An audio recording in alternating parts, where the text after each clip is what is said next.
Hai semua, selamat datang kembali di channel YouTube aku, Anita Risma. Nah, di video kali ini saya membuatkan tutorial 11 cara atau 11 dasar penggunaan Excel untuk administrasi kantor. Nah, jadi teman-teman, rumus yang akan saya bahas kali ini biasanya digunakan untuk admin kantor. Fearless.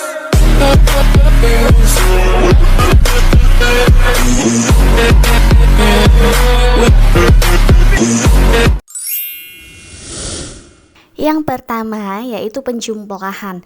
Jadi untuk penjumlahan biasanya teman-teman ketik 1, 2, 3 dan seterusnya secara manual. Nah, di sini ada cara otomatisnya. Nah, itu cukup ketik angka 1, kemudian di bawahnya ketik sama dengan atau tanda plus, kemudian klik ke atas yang di angka 1, kemudian tambahkan 1, kemudian enter. Nah, kemudian untuk kolom selanjutnya tinggal kalian tarik di angka nomor 2 seperti ini ya. Kemudian ada cara yang kedua, yaitu dengan cara kalian menuliskan angka 1, 2, dan 3, kemudian kalian blok di antara 2 dan 3, kemudian kalian tarik ke bawah. Nah, itu juga bisa ya, tetapi itu caranya nggak otomatis. Jika nanti kita di tengah akan ganti angka, itu dia nggak bisa otomatis ngikutin atau menjumlah ya. Jadi kalau yang untuk cara pertama tadi, ketika di tengah-tengah kita ganti angka 1 atau 11 gitu, itu untuk di bawah angka 11 yang kita ganti itu bakalan akan continue untuk menjumlahkan dari angka sebelumnya. Yang kedua yaitu penggunaan konta. Nah, konta itu adalah menjumlah beberapa data yang sudah terisi pada kolom tersebut. Nah, seperti ini, kan ada yang tidak terisi ya. Nah, jadi di sini kita akan mengetahui berapa sih data yang sudah terisi pada kolom. Nah, dengan cara menuliskan rumus yaitu sama dengan, kemudian tulis konta, kemudian buka kurung dan kita blok dari data di atas hingga akhir, kemudian enter. Nah, jadi di sini ada 9 yang terisi ya, dan sisanya itu masih kosong. Dan selanjutnya kita tinggal tarik saja ke kanan untuk menerapkan rumusnya. Nah, jadi konta itu untuk menjumlahkan data yang terisi, jadi kita bisa mengetahui secara otomatis data kita yang belum terisi pada kolom tersebut. Nah, jika kalian lihat di situ jumlahnya ada 13 dan untuk yang terisi ada 10, jadi yang kosong masih ada 3 lagi yang belum diisi. Dan selanjutnya juga untuk yang lainnya jika ada 9 berarti ada 4 lagi yang belum terisi. Nah, jadi begitu cara penggunaan dan cara membacanya ya teman-teman. Oke, selanjutnya yang ketiga. Yang ketiga adalah sum. Sum itu penjumlahan. Jadi sum ini biasanya sering kita gunakan untuk menjumlahkan total atau angka tertentu. Nah, caranya yaitu ketik sama dengan, kemudian tuliskan sum, kemudian buka kurung, kemudian kalian blok angka yang ingin kalian totalkan atau jumlahkan, kemudian enter. Nah, seperti ini ya untuk menjumlahkan total. Nah, pasti teman-teman sudah banyak yang tahu untuk cara sum ini. Yang keempat yaitu average. Nah, average ini fungsinya untuk mencari rata-rata. Jadi, nilai rata-rata sebuah nilai. Nah, jadi untuk nilai matematika, bahasa Indonesia, bahasa Inggris ini kita akan mencari nilai rata-ratanya berapa. Nah, kita tinggal ketikkan sama dengan, kemudian tuliskan average, kemudian buka kurung, kemudian kita blok selnya. Setelah itu kita enter. Nah, ini hasilnya, tapi ini kan di belakang koma terlalu banyak ya. Jadi kita kurangin dengan cara klik ini hingga menjadi 2 digit di belakang koma. Nah, setelah itu kita tarik aja ke bawah. Nah, ini dia untuk rata-ratanya, sudah terlihat ya nilai rata-ratanya. Untuk yang kelima yaitu penggunaan CONIF. Nah, CONIF di sini kita gunakan untuk menjumlahkan huruf tertentu. Nah, jadi di sini kan ada jenis kelamin laki-laki dan perempuan ya. Nah, jadi kita mau jumlahkan tuh total laki-laki dan perempuannya itu masing-masing berapa. Nggak mungkin kan kita hitung satu persatu jika jumlah datanya sangat banyak sekali. Nah, di kolom laki-lakinya kita tuliskan rumusnya ya, sama dengan tuliskan CONIF, kemudian buka kurung, dan kita blok dari data yang ingin kita jumlahkan semuanya ya, dari atas sampai bawah. Nah, setelah itu kita ketik koma, kemudian tanda kutip. Nah, setelah itu kalau laki-laki kan kodenya L ya, jadi kita tuliskan kodenya L L besar, kemudian tanda kutip lagi, dan kemudian kita tutup dengan tanda kurung, dan kemudian enter. Nah, kemudian untuk perempuannya kita tarik saja dari kolom laki-laki ya. Nah, kemudian kita cek rumusnya. Nah, untuk rumusnya udah beda ya, udah turun ya teman-teman, dan dia lari ke bawah. Jadi datanya ada yang enggak masuk ke dalam rumus. Nah, di kolom laki-laki untuk rumusnya data blok D4 sampai D16. Nah, itu kita kunci dengan menekan tombol F4 yang ada di keyboard kalian ya. Nah, gunanya dikunci ini supaya ketika rumusnya di copy ke bawah, itu untuk datanya itu nggak lari-lari. Jadi tetap pada data yang kita inginkan ya teman-teman. Nah, kemudian untuk tanda kunci itu ditandai dengan lambang dolar ya teman-teman, atau huruf S. Nah, jadi bisa kita lihat untuk wanita itu sudah masuk ya datanya, dan sudah nggak lari-lari lagi. Jadi untuk hasilnya laki-laki 7 dan wanita 6. Nah, itu fungsi untuk count if ya teman-teman. Nah, selanjutnya penggunaan if.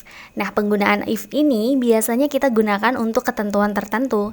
Jadi, ada seumpamanya di kampus atau di sekolahan, ada mata kuliah tertentu dan dinyatakan lulus atau tidak lulusnya. Nah, biasanya kalau di ujian admin pada saat kita masuk kerja, nah ini biasanya tuh sering banget terjadi. Nah, jadi teman-teman harus paham banget nih penggunaan if-nya ya. Jadi di sini kita melihatnya dari nilai rata-rata ya. Nah, contohnya 78,33. Nah, dari nilai ini kira-kira lulus atau enggak ya? Kalau ketentuan nilai di bawah 80 itu artinya tidak lulus, dan jika di atas 80 itu artinya lulus.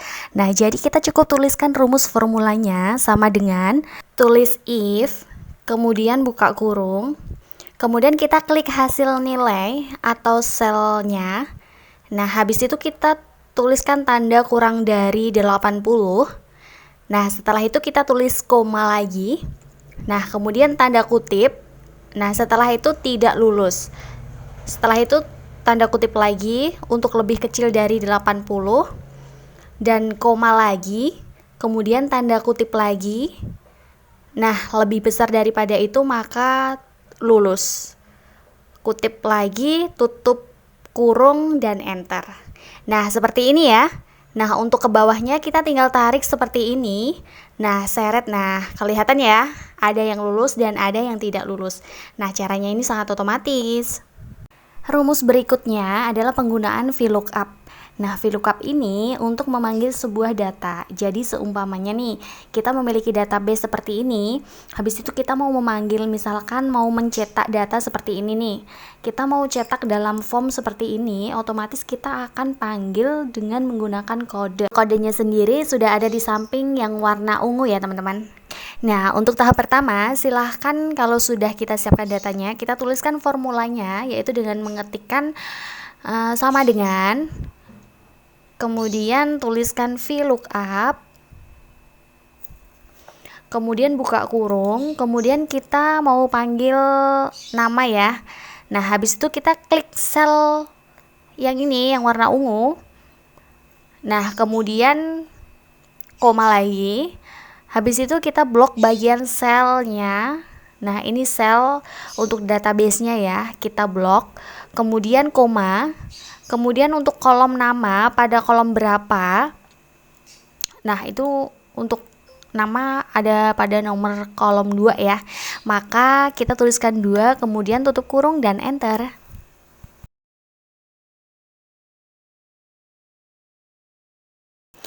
Nah, ini otomatis Arif Mansur. Untuk jenis kelaminnya kita tinggal tarik aja ke bawah. Nah, ini kalau digeser otomatis error ya. Nah, ini caranya nggak seperti itu. Caranya seperti ini ya. Kita klik dulu. Habis itu kita kunci rumusnya. Yang ini, kode yang ini kita kunci dengan cara kita klik F4 atau klik F4-nya di keyboard kalian. Nah, ada dolarnya ya. Nah, habis itu kita enter. Nah, setelah itu baru kita tarik lagi ke bawah. Nah, baru kan rumusnya itu nggak geser-geser. Nah, kemudian Di sini kita akan mengisi data jenis kelamin. Nah, di kolom berapa untuk jenis kelamin? Nah, untuk jenis kelamin ada di kolom nomor 3 ya. Nah, jadi kita ganti ke nomor 3. Kemudian matematika ini juga kita ganti di kolom nomor 4 ya. Berarti kita ganti nomor 4. Untuk bahasa Indonesia kita ganti nomor 5. Nomor 6 bahasa Inggris, nomor 7 nilai rata-ratanya. Nah, ini dia hasilnya, sangat mudah banget ya teman-teman, dan ini tuh otomatis dan pasti ini tuh nggak akan salah asalkan formula kalian bener. Nah, dengan menggunakan rumus itu tadi, kalian bisa ganti-ganti untuk memanggil kode panggil yang lainnya, contoh di 1 atau 7 atau 15, kalian tinggal ganti di kode yang warna ungu itu dengan kode yang kalian inginkan. Nah, jadi itu tadi untuk penggunaan VLOOKUP ya teman-teman. Selanjutnya penggunaan HLOOKUP. Nah, VLOOKUP dan HLOOKUP ini sangat beda ya. HLOOKUP di sini kita gunakan untuk menghitung pajak dan presentasi. Jadi kita ada data lain. Nah, data lain di sini seperti kode ini ya, yang ada di samping kanan data kita. Nah, untuk potongan pajaknya sekian biasanya untuk perhitungan pajak ya. Dan cara penggunaannya seperti apa? Nah, kita langsung aja di sini pada data ada golongan, ada nama, ada jenis kelamin, ada gaji pokok dan tunjangan dan serta transportasi. Tahap pertama yaitu kita klik sel yang ada pada tulisan pajak. Nah, kemudian kita tuliskan sama dengan, kemudian tuliskan HLOOKUP. Kemudian buka kurung, kemudian kita klik kode golongan. Nah, yang ini ya, habis itu koma. Setelah koma, kita klik pada kolom sel untuk perhitungan pajaknya. Nah, seperti ini. Semuanya ya, dari golongan hingga persentasenya. Nah, setelah itu koma, seperti ini. Nah, untuk selanjutnya untuk sel yang kedua, yang presentasi potongan pajak, kita ketik 2. Kemudian tutup kurung, habis itu dikali dengan gaji pokok, kemudian klik gaji pokok, habis itu enter. Nah, dapatnya 30.000. Nah, 30.000 dari 2%. Nah, kemudian kita kunci dulu untuk datanya supaya pas ditarik nanti tidak error ya. Nah, kita kunci yang warna hijau aja ini supaya nggak bergeser untuk formulanya. Nah, setelah itu kita tarik set ke bawah. Nah, kelihatan kan pajaknya HLOOKUP. Jadi kita untuk menghitung pajak itu cuma sekali tarik semuanya sudah terlihat. Oke, selanjutnya adalah penggunaan lower. Nah, lower di sini ada untuk merubah huruf besar menjadi huruf kecil semua. Jadi teman-teman, kalau di sini huruf besar mau dijadikan huruf kecil semua, ya tinggal ketik sama dengan, kemudian tulis lower, habis itu klik sel yang mau dirubah, kemudian dalam kurung, enter, nah menjadi huruf kecil semua ya. Berikutnya cara yang ke-10. Nah, cara ke-10 yaitu merubah huruf kecil menjadi huruf besar semua. Nah, jadi di sini saya mau merubah huruf besar semuanya ya. Tinggal ketik sama dengan, kemudian tuliskan upper, kemudian buka kurung, kemudian klik sel yang mau dirubah, kemudian tutup kurung dan enter. Nah, semua menjadi huruf besar semua ya. Dan yang terakhir, merubah awalan kata menjadi huruf besar dan sisanya menjadi huruf kecil semuanya. Nah, ini kan ada huruf besar dan ada huruf kecilnya semua ya.